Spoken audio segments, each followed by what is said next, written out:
হে আল্লাহ, শুধু একটিবার আমার প্রিয় নবীজিকে দেখিয়ে দাও আল্লাহ, দেখিয়ে দাও আল্লাহ, শুধু একটিবার স্বপ্নে নবীজিকে দেখিয়ে দাও আল্লাহ।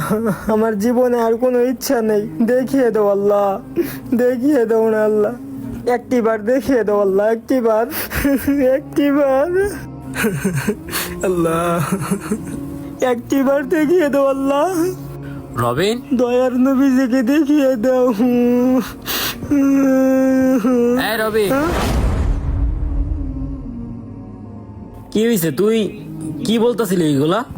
মানে তুই ঘুমিয়ে ঘুমিয়ে বলতাছিলি আমাদের নবীজিকে তুই স্বপ্নে দেখতে চাস। ভাই, আমি নবীজিকে স্বপ্নে দেখতে চাই, কারণ আমি শুনেছি যদি কোনো মুসলমান ব্যক্তি হজরত মুহাম্মদ সাল্লাল্লাহু আলাইহি ওয়াসাল্লামকে স্বপ্নে দেখে তাহলে জাহান্নাম থেকে মুক্তি ও জান্নাতের সুনিশ্চিত ইঙ্গিত বোঝায়।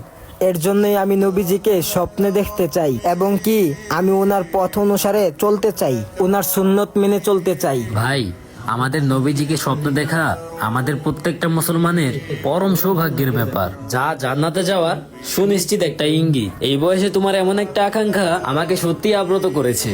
আচ্ছা শোনো, ফজর আজান দিয়েছে, আমি তোমাকে ডাকতে আসছিলাম, চলো আমরা নামাজটা ঠিক পড়ে আছে নিই। ভাইয়া, চলো। বন্ধুরা, আমাদের ভিডিওটি ভালো লাগলে অবশ্যই কমেন্টে মাশাআল্লাহ বলে যাবেন।